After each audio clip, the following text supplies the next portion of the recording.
Hi everybody, happy Wednesday. So today in this video blog, I prepare for you a checklist that I call Be Your Best. I'm all about be at your best today, show up at your best so you can serve at your best. It's not about feeling great when you go on vacation, or feeling great when you get that job, or feeling great when something happened. It's about feeling great right now so you can serve, your productivity level is high, and you have enthusiasm and energy to do all things you love in your life. So I put here 6 fundamental things for you to check in the morning as you set the intention for the day. Check it in the middle of the day so you avoid the afternoon crash, and also check in the evening and see if you could have done better in any of those areas.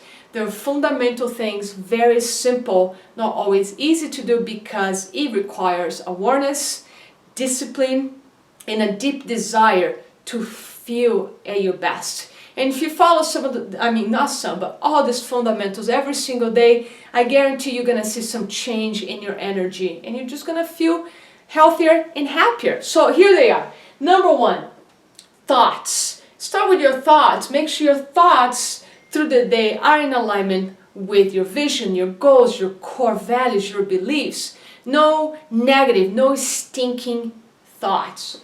Number 2, breath. Very important. We're going to talk a little more about breathing during exercise here, but breathing is nutrition to your cells. You pumping oxygen to all your cells when you breathe right and you stop and take some deep breaths. So this is my tip for you that I actually got from my yoga teacher this morning. Every time you stop in a red light, don't reach for that cell phone.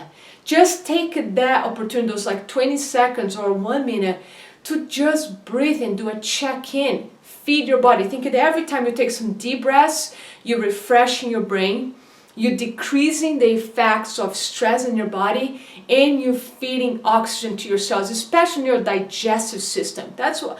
Think about how many people have digestive issues. A lot of times, it's not necessarily about food or water, but it's just simply they're not breathing and breathing deep and sending oxygen to all those systems, all those cells around your sex organs, your belly, your intestine area. So breathing is very, very important. Think that we take more than 24,000 breaths a day. So you want a lot of quality on those breaths.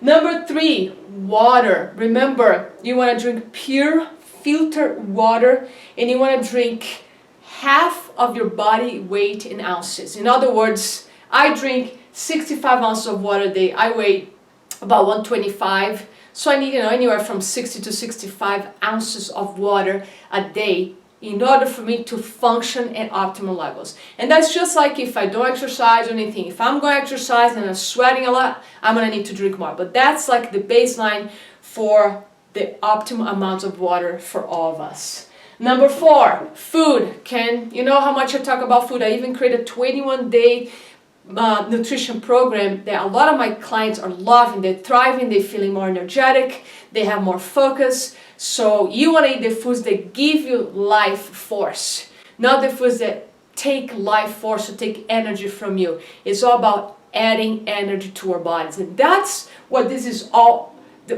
about. This is about cultivating, putting energy, replacing energy into our body, because every day we're doing things that take energy out. We're working now, we're stressed, we're creating projects, Anytime you're thinking, you're spending a lot of energy. So we have to be creative with the strategies that we use every day to replace that energy that we depleting minute by minute. 5th one, movement. Movement's about working out and working in. Make sure you have 2 to 3 high-intensity workouts a week, alternated with some very low-intensity workouts that we call working in, where your breathing rate is low, your heart rate's low, and your mouth stays moist. There are exercises that you can do right after eating a meal. So, such activities like Tai Chi, Qigong, Yin yoga, restorative yoga, or simply a walk in your neighborhood.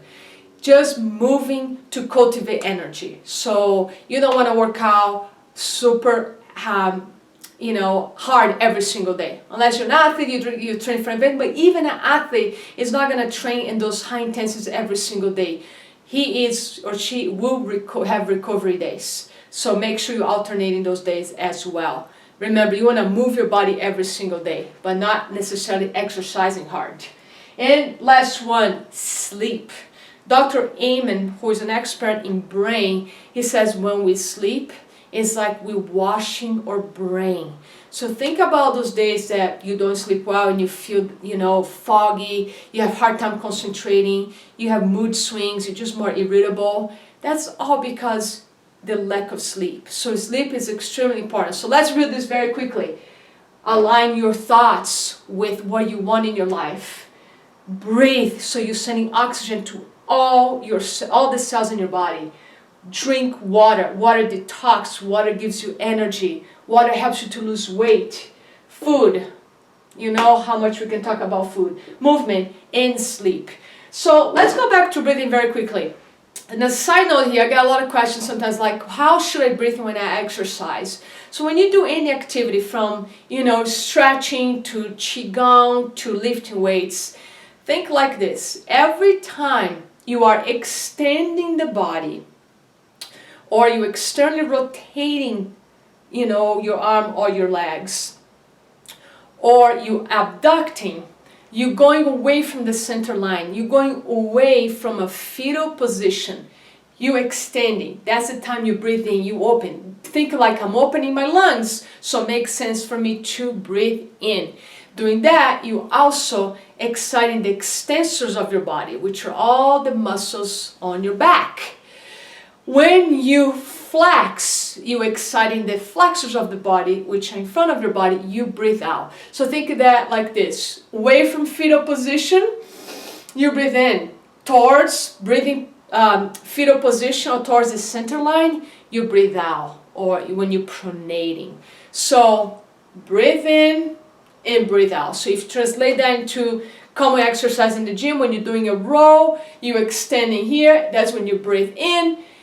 You letting go, you're going towards flexion, you breathe out. Squatting, same thing. When you're up, you breathe in. When you're going down, you're going towards the center line. You're pronating, you're breathing out. So if you remember this, you will know exactly how to breathe, in most exercise. And again, doesn't have to be just exercise in the gym. You want to stretch and you want to get your breathing in, you want to get your movement in, you want to energize. You can simply stand up, open your arms, take a deep breath in, and breathe out. Breathe in and breathe out. Do that every hour and I guarantee you're gonna feel energized. You're pumping oxygen through your body, you're pumping oxygen to your brain, and you're gonna feel better. So use this checklist daily. Keep me posted, let me know how it goes. And I look forward to talk to you next Wednesday about something else that I don't know. I'll get daily guidance. We'll see what Wednesday brings. Thank you so much. Have a great week.